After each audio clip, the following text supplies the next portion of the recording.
Aujourd'hui, nous sommes en fin avril 2026 et la Hongrie traverse une énorme crise politique. Ce dimanche, nous avons les élections législatives et quelque chose d'inédit est en train de se passer. Le Premier ministre Viktor Orban, qui est en place depuis maintenant 16 ans, est en phase de potentiellement être destitué par l'opposition Peter Magyar. C'est potentiellement les élections législatives les plus importantes qu'il va y avoir prochainement. Encore hier, je discutais avec une personne qui souhaitait venir s'installer en Hongrie, mais qui était un petit peu réticent à l'idée que ce soit l'opposition qui passe, que ce ne soit plus Viktor Orban qui soit le Premier ministre, et que du coup il y aurait des conséquences négatives et que ça pourrait se transformer très rapidement en une seconde France qu'il souhaite quitter pour les raisons qu'on connaît tous, immigration, taxation, européanisation, etc. C'est une énorme préoccupation des expatriés qui vivent déjà en Hongrie et des personnes qui avaient comme projet de venir s'installer en Hongrie.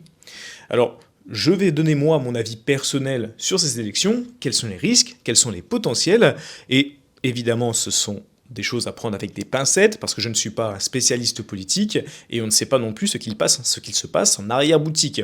Les élites ont un plan, ils décident de nous montrer quelque chose, donc toutes les informations sont à prendre avec des pincettes. Cette vidéo n'engage que moi, c'est mon opinion personnelle, mais je pense qu'il peut être intéressant étant donné que j'ai énormément d'amis hongrois, donc je vais avoir l'avis des Hongrois, des expatriés et des personnes qui voudraient s'expatrier. Donc je pense que je peux faire un bon melting pot et vous donner mon avis sur ces élections et la suite de la Hongrie. Alors pour remettre dans le contexte rapidement, la Hongrie actuellement est un petit peu critiquée par ses voisins européens, parce que ce serait un pays qui serait antidémocratique, qui serait énormément corrompu et qui serait le cheval de Troie de Poutine, de la Russie, en Europe. Alors non pas que les pays qui pointent la Hongrie du doigt soient irréprochables, je pense à la France, je pense à la Belgique, où les systèmes démocratiques sont largement en peine, mais en effet la Hongrie aujourd'hui ne suit pas réellement les directives européennes, et ça, ça dérange Bruxelles. On ne peut pas nier, c'est un pays avec énormément de corruption et avec un contrôle de la presse qui est également présent. On a la même chose à l'ouest, la propagande, la corruption, le contrôle des médias, mais c'est un petit peu plus subtil, donc les masses le voient un petit peu moins. Bref, pour ces élections, il y a donc deux partis en lutte. Il y a le Fidesz, qui est Viktor Orban, qui est une droite, je dirais, conservatrice, dont le fer de lance est de dire non à l'immigration, les Hongrois d'abord, non à la guerre en Ukraine. Et de l'autre côté, on a Peter Magyar de Tisza, qui est d'ailleurs un ancien du gouvernement de Orban, qui a décidé de créer son propre parti, qui est plutôt une droite progressiste, on va dire, qui lui veut se rapprocher de l'Europe pour améliorer la qualité de vie des Hongrois, donc augmenter le pouvoir d'achat, modifier quelques taxes, dont la TVA qui est à 27%, où il voudrait effectivement potentiellement la descendre, et débloquer les fonds d'aide au développement des pays de l'Europe. Voilà, maintenant qu'on a dit tout ça, les expatriés ou les expatriés en devenir et qui sont intéressés par la Hongrie sont inquiets. Parce que eux, ce qui les intéresse, c'est justement que Orban ait les frontières qui soient fermées et soit un pays qui soit un petit peu plus centré sur la Hongrie et qui boude un petit peu l'Europe. Et ils ont peur que si c'est Peter Magyar, l'opposition qui passe, que les frontières soient totalement ouvertes et que la Hongrie arrive au même stade que la France d'ici 2-3 ans. De l'autre côté, on a les locaux qui, en grande majorité pour les jeunes, voudraient que ce soit Peter Magyar qui passe. Il faut savoir que les Hongrois sont en majorité très fiers de leur pays, aiment leur pays, voudraient rester dans leur pays, mais malheureusement, beaucoup de jeunes décident de partir parce qu'ils ne sont pas assez payés par rapport au coût de la vie. Et leur espoir avec Peter Magyar, c'est que tout ça change, que leur niveau de vie augmente et qu'ils puissent rester dans leur pays, développer le pays et continuer à grandir, vieillir en Hongrie, travailler en Hongrie. Donc en gros, si on récapitule rapidement, on a d'un côté les expatriés en devenir qui ne veulent pas que ce soit quelqu'un d'autre que Orban qui passe parce qu'ils ont peur que ça devienne la France très rapidement, et de l'autre côté, on a les locaux qui en majorité, en tout cas en grand nombre, on ne sait pas encore si c'est la majorité, on le saura dimanche, on refera une vidéo la semaine prochaine, mais en tout cas la majorité des jeunes voudraient que ce soit Peter Magyar qui passe pour avoir une meilleure qualité de vie dans l'avenir. Alors moi je vais donner un petit peu mon avis sur ça parce que j'ai plein de commentaires de personnes qui disent voilà si Peter Magyar passe, la Hongrie c'est fini, on peut l'abandonner, etc.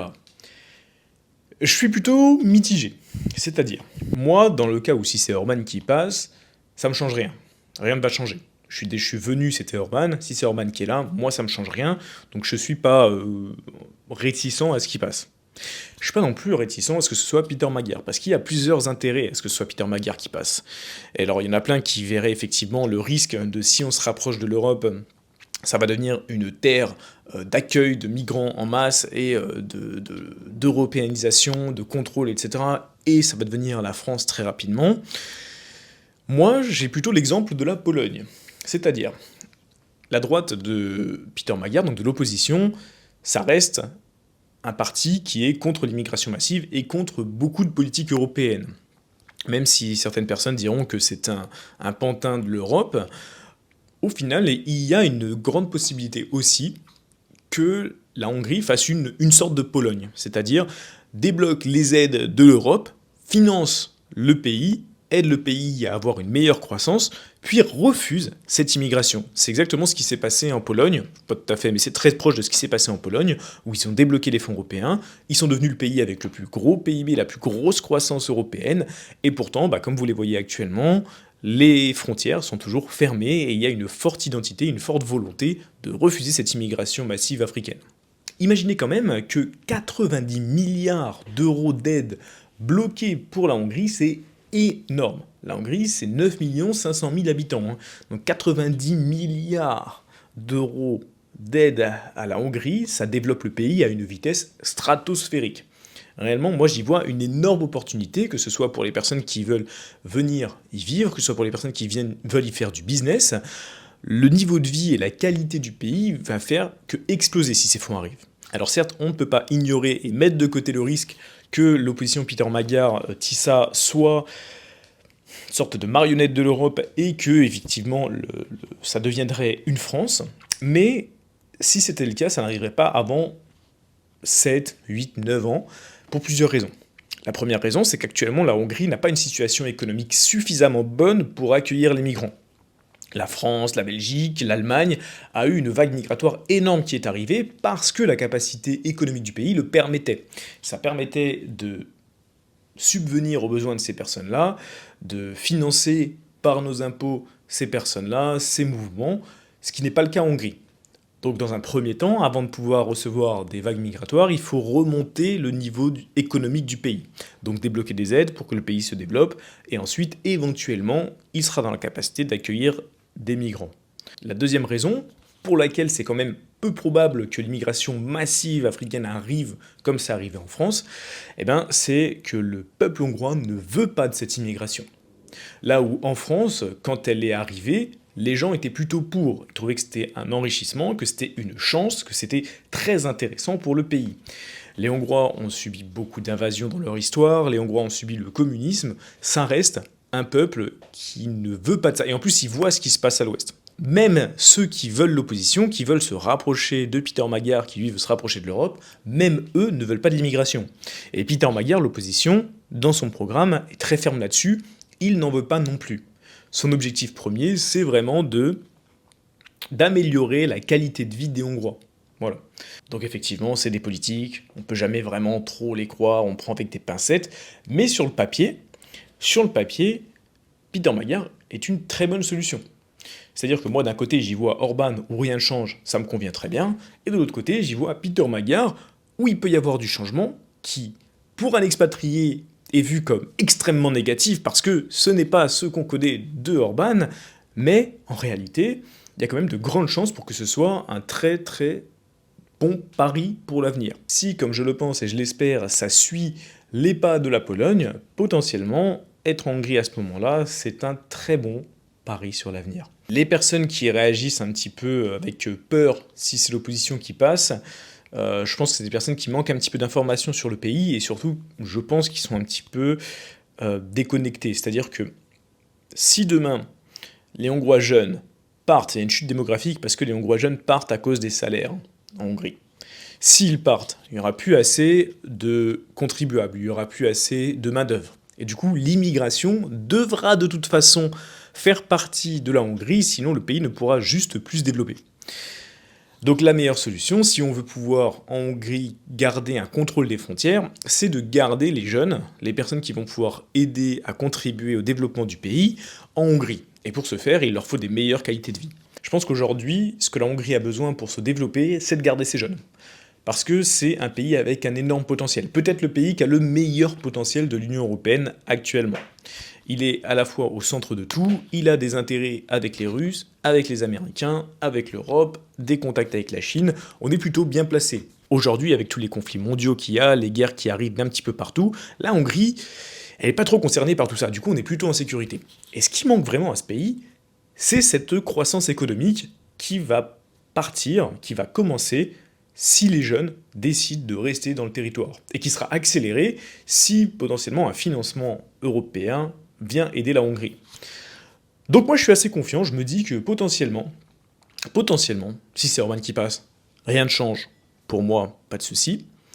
Mais si c'est l'opposition qui passe, potentiellement, les Hongrois vont avoir une meilleure qualité de vie, un meilleur pouvoir d'achat, la croissance du pays va se relancer, et c'est encore meilleur au final pour les expatriés qui sont déjà installés ou qui souhaiteraient venir, parce que la vie serait, comme je vous dis, moi je pense que une seconde Pologne, c'est envisageable. On verra ce qui se passe dimanche, on verra ce qui se passe à l'avenir, mais j'y vois pas un risque non plus énorme. Voilà, j'y vois pas un énorme changement, déjà parce que là c'est les législatives, donc de toute façon c'est pas les élections présidentielles, donc il changera rien dans les prochaines semaines, mais ça va être un énorme signe. C'est-à-dire que si c'est l'opposition qui passe, il y a un switch mental chez les Hongrois, et il y a beaucoup de choses qui vont changer dans les mentalités, qui vont changer sur le territoire.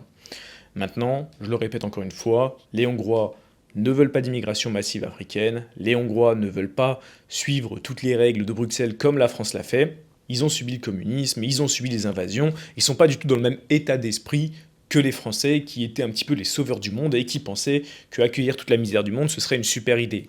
Non, ils sont déjà en galère en ce moment en Hongrie, ils veulent d'abord s'aider eux, et ils verront ensuite pour la suite.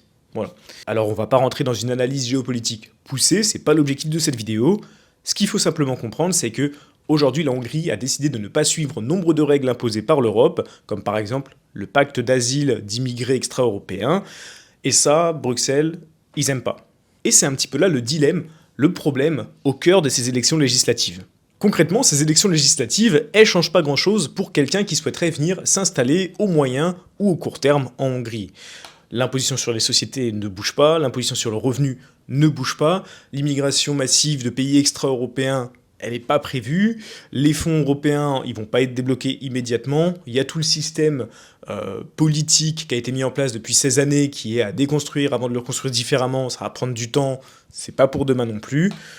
En réalité, les 10 prochaines années, il n'y a pas grand-chose qui va changer. Si ce n'est que potentiellement, selon le résultat de ces législatives, l'espoir chez les Hongrois risque de revenir, et du coup la dynamique en Hongrie risque de changer, les gens risquent d'être plus présents sur le territoire, il risque d'y avoir une croissance dans le pays, et ça pourrait être bénéfique au long terme, même pour ceux qui décident de s'installer prochainement. Et pour reprendre le parallèle avec la Pologne qu'on a fait tout à l'heure, si parmi vous il y a des investisseurs immobiliers, rappelez-vous de à quel point le marché en Pologne a explosé une fois la libération des fonds européens. Potentiellement en Hongrie, ça peut faire la même chose prochainement. Encore une fois, je le rappelle, c'est mon avis personnel, il n'engage que moi. C'est des choses qui sont un petit peu complexes dans le sens où on ne sait jamais ce qui se trame en arrière-boutique. Mais si ton projet c'est de t'installer en Hongrie, que la Hongrie est un pays qui t'attire, je pense pas que ton projet est avorté si c'est l'opposition qui passe aux législatives. Voilà. Bon, je ne pense pas qu'il est à avorter. J'espère que ça aura pu t'éclairer un petit peu, te donner d'autres informations, et moi je te dis à lundi prochain pour la prochaine vidéo.